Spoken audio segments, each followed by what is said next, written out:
Today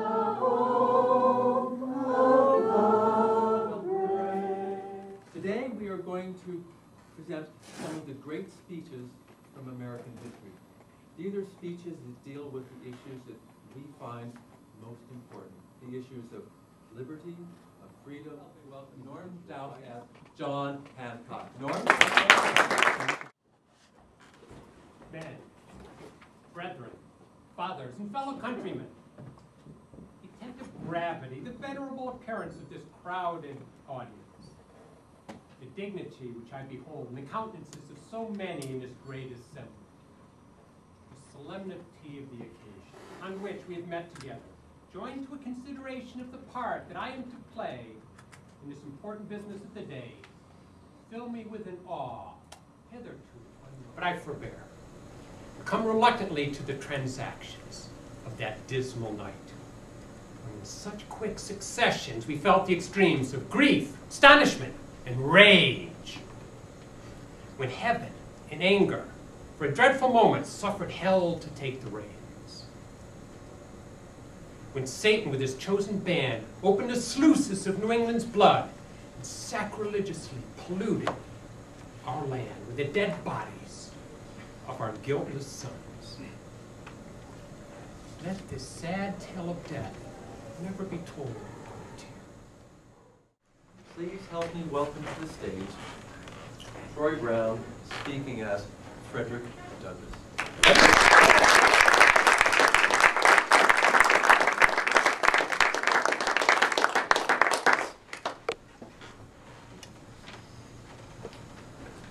Fellow citizens, I am not wanting in respect for the fathers of this republic.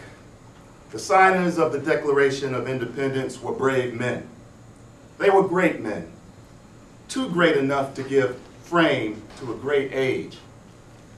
It does not often happen to a nation to raise at one time such a number of truly, truly great men. The point from which I am compelled to view them is not certainly the most favorable, and yet I cannot contemplate their great deeds with less than admiration. They were statesmen, patriots, and heroes, and for the good they did and the principles they contended for, I will unite with you to honor their memory. Fellow citizens, pardon me. Allow me to ask, why am I called upon to speak here today? What have I or those I represent to do with your national independence? The sunlight that brought light and healing to you has brought stripes and death to me. This 4th of July is yours. I can today take up the plaintive lament of appealed and woe-smitten people.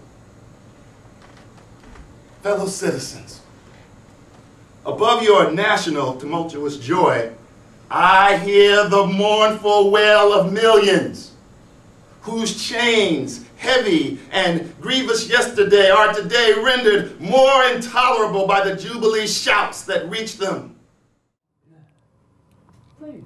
I just thought, I feel like I've heard Troy speak before, and it was just remarkable to see the same person in giving such a, I think the last speech I saw was a humorous speech, and it was just incredible to me to see somebody transform entirely. And I also, when you were speaking, like my heart would race, and then I could hear nothing. Like nobody was, it's almost like there was no movement. Everybody was just... Presenting the other Gettysburg Address, please help me welcome Ruth Levitsky. Ruth?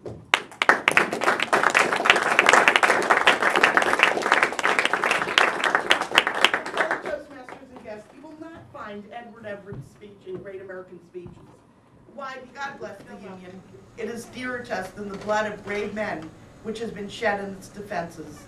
The spots on which they stood and fell, these pleasant heights, the fertile plain beneath them, the thriving village whose streets so lately rang with the strange din of war, the fields beyond the ridge where the noble Reynolds held the advancing foe at bay, and while he gave up his own life, assured by his forethought and self-sacrifice the triumph of 2 succeeding days, the little streams which wind through the hills, spent her formative years. So, speaking as Susan B. Anthony, please help me welcome Sherry Raftery.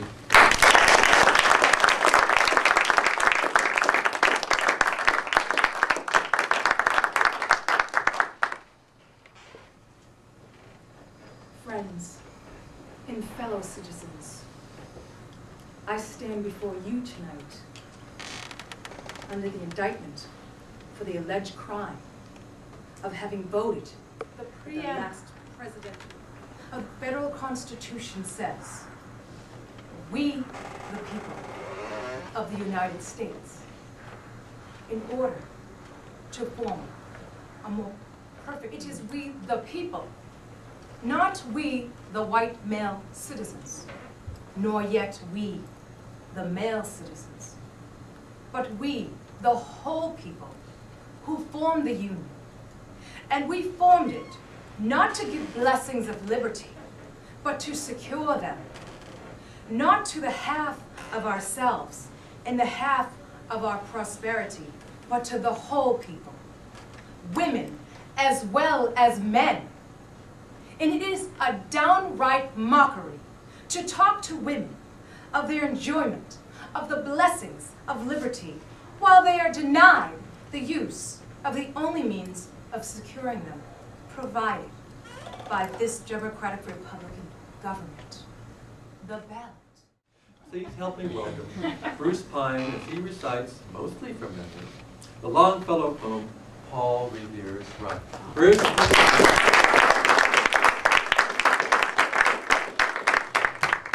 Listen, Toastmasters, and you shall hear the midnight ride of Paul Revere.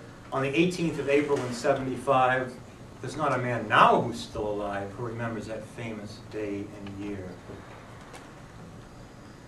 He said to his friend, "If the British march by land or sea from the town tonight, hang a lantern aloft in the belfry arch of the North Church Tower as a signal light.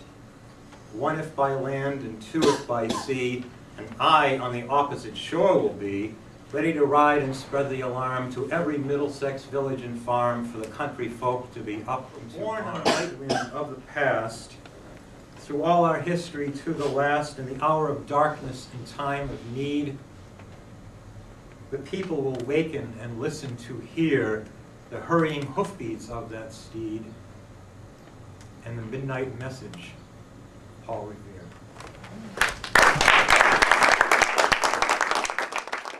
Bill Lewis as Patrick Henry.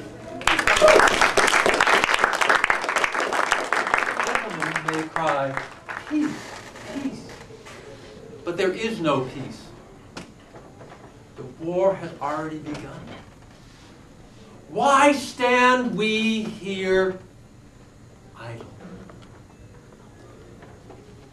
What if this gentleman would have? What do they want?